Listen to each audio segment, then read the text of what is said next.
Our first guest tonight is the god of mischief sometimes. Now he is playing a guy named Chuck. The Life of Chuck is in select theaters Friday and everywhere on June 13th. Please welcome Tom Hiddleston.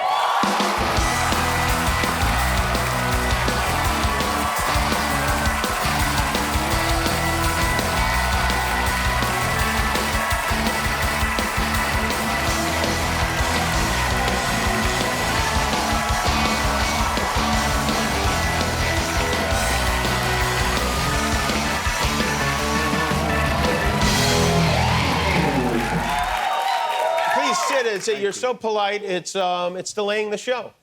Sorry, my apologies. Very good to see you. How are you? I'm really well. You know, really your well. pal from Loki, Owen Wilson, was here last night. I heard, yeah. You guys are friends, right? Yes, yeah, we see each other all the time. He's hard not to all like, the time. right? He's the best. Yeah. When did it happen for you? Like, I assume you were a kid when you were like, oh, I'm an entertainer. I can do this kind of stuff. When did it click for you? Honestly, I used to mess around so much when I was a child. I did a couple of school plays, but I actually, as a child of the 80s and someone who was I was 10 in 1991, I had a double cassette tape deck boombox. Mm-hmm. And I went up into the top room in our house, and I would make my own radio show for an audience of one, which was me. Uh-huh. Were you imitating like the local radio station? I'd be the DJ, I'd be the weather guy, I'd be the traffic and travel, I'd do like different segments, I'd do interviews, and also I'd play MC Hammer and Paula Abdul and... So you had two cassette players, so you're doing, and then you're going and hitting play on the... Hit play on the other one, and it's recording at the same time. So I was like, yeah, it was, listen, it was... Did you have a DJ name? I don't remember the DJ name, but I remember the radio station was Piffy Whiffy FM. Where did that come from? I was 10 years old. That's my disclaimer. I guess I thought it sounded cool. Did you ever call into radio stations as a kid? I really wanted to. You didn't, though? Yeah. Do you still have the tapes, those cassette tapes of those? I do. Oh, you do? Yeah, I do I flip in and out of accents. I do. The weather man is Scottish. Traffic and travel is Irish. Yeah, it was super fun. Would you play that for your family ever? Yes. You would, yeah. And they would just patiently listen. Uh-huh. Yeah, thank you, Tom. Yeah, sounds good. Yeah, we'll make sure to avoid the motorway tomorrow. You know. All right, so now you've come quite a long way since the attic. The last time we saw Loki, and you know I have to ask you about this. I mean, I know you've signed some kind of blood oath or whatever, but always. Loki was holding all the timelines in the multiverse, and still is.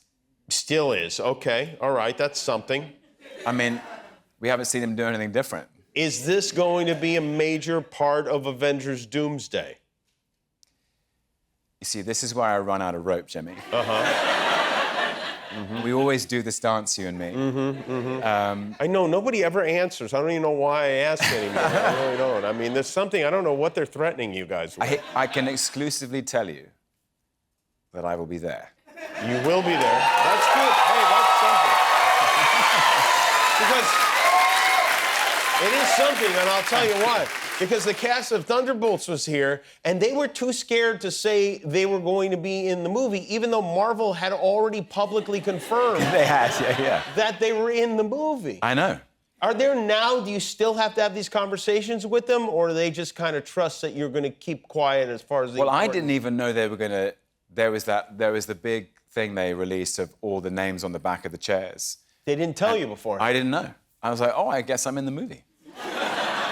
In fairness, I did know I was in the movie. You did know, yeah. But I'm so used to not knowing I'm in the movie. That you, keep quiet until it was a relief. Told otherwise. Yeah, I had to wait a while. There were a few other chairs. You were, where were you? You were in Nepal, right? I've just come from Nepal. You just came from Nepal, yeah. Where you were climbing Mount Everest. Well. What we're doing is we're making a film about Tenzing Norgay and Ed Hillary. And Ed, you call him Ed, huh? You guys are that close? He's always been an Edmund to me. But... right, okay, yeah. I think his friends called him Ed Hillary. They probably did call him Ed, yeah. They're probably like, oh, Edmund, oh, you're a big shot now, Edmund, up at the top of the mountain. Well, maybe he was Edmund after he climbed to the top of the mountain and Ed before. Yeah. But yeah, we're making a film about that ascent, the first ascent to the summit of Mount Everest in '53. And we were out in Nepal for, I was there for 5 weeks. Oh, there you are. There I am. Yeah. Wow, you're dressed very current to be Ed Hillary. Are you Ed Hillary? In the movie? That's me we went on a trek, Gendon Puntsok, who's playing Tenzing Norgay, and I, just the two of us and two amazing men, two Sherpas who've summited Everest. They took us on a trek from Lukla Airport to almost to Everest Base Camp. How many days did that take? It was 5 days. And it was, I have to say, like the most extraordinary place, the most beautiful, serene, inspiring landscape I've ever seen. It was Where really do you breathtaking. sleep when you're on the mountain? You sleep at local guest houses and tea houses. So there are like homes along the way? Yeah, because it's a long way. It takes about 2 weeks to get to base camp, and then another probably 3 or 4 weeks to summit if that's what you're going to do. But people can go to base camp, and it is them. Honestly, if you ever get a chance to do it, it's. I won't. I definitely won't.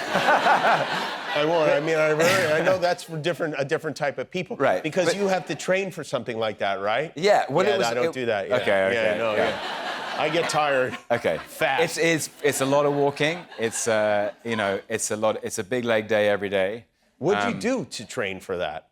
Just that. I mean, I did a lot of running, a lot of How hill do sprints. You get trained for the altitude? You can't. You It's can't. the most amazing thing. You just hope for the best. I mean, if you're fit and you take it slow, then you should be okay. Yeah, no, neither one of those things. No, I'm going to take it slow for sure. All right. We come back, I want to talk about your new movie, which is terrific, by the way. It's called The Life of Chuck. Tom Hiddleston is with us. We'll be right back.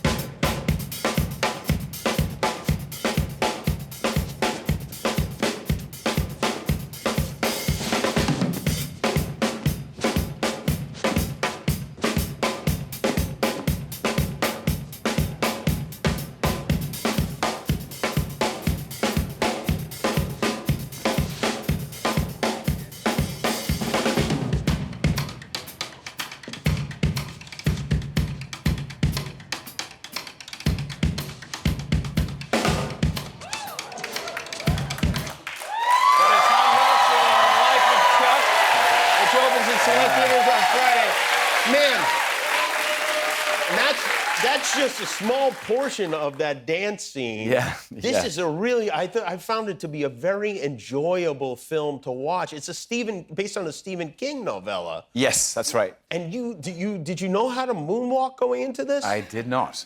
That is something I have always wished I could do, is moonwalk. How did you learn to moonwalk?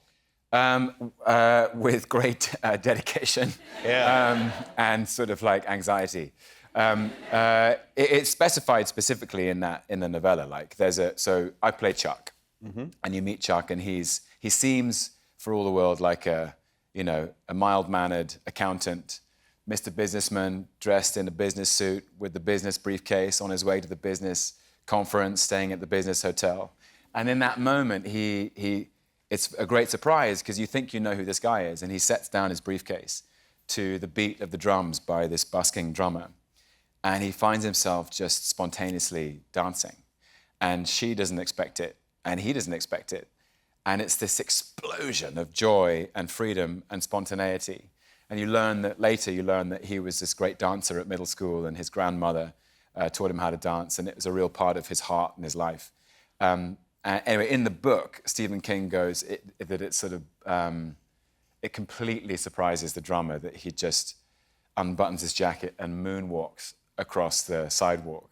So I was like, if Stephen King wrote it, then I must do it. I think it's probably even harder to moonwalk on the sidewalk, isn't it? If it's asphalt in Alabama, for sure. Yeah, and that's where you were, right? That's where we were, yeah. We were down in Alabama in the autumn sunshine. But it was like, I've never had an experience like it. It was so joyful. It was so kind of free and such a celebration. It felt like a unique experience How many times did you have to do it?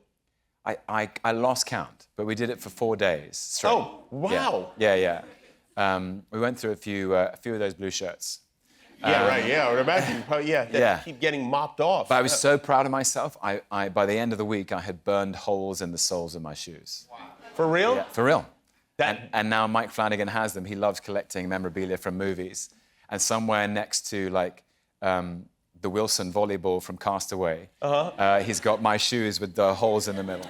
It sounds like a new Stephen King book, the guy who burns holes through his shoes. Yeah, that's a good title. Yeah. Your grandfather in the movies you're played by a kid. Your character's grandfather is Mark Hamill. That's right. Yeah, which makes you Darth Vader's grandson in some way. Who knew that Darth Vader's grandson was called Chuck? Why not? Chuck Vader. Sounds good. Chuck Vader, yeah. But Jimmy, you became a grandfather recently. No? That is right. Congratulations to you. Mm-hmm. Seriously. Thank you. I appreciate that. Yeah. How do you feel? Yeah, I feel fine. I feel good. You know, it's easy, kind of being a It's easier than being a father and having to breastfeed and all that. Yeah. But it's really like to bring it like what I find.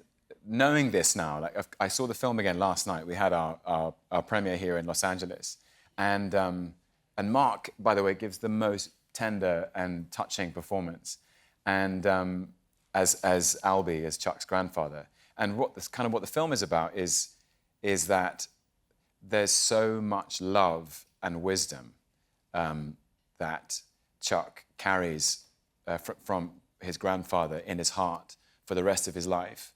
And, you know, on the path of life, we encounter all kinds of obstacles, of, you know, grief and loss. But actually, the joy we carry is the love we shared from the people who raised us. Did you know your grandparents? I did. You did, yeah. That's nice, yeah.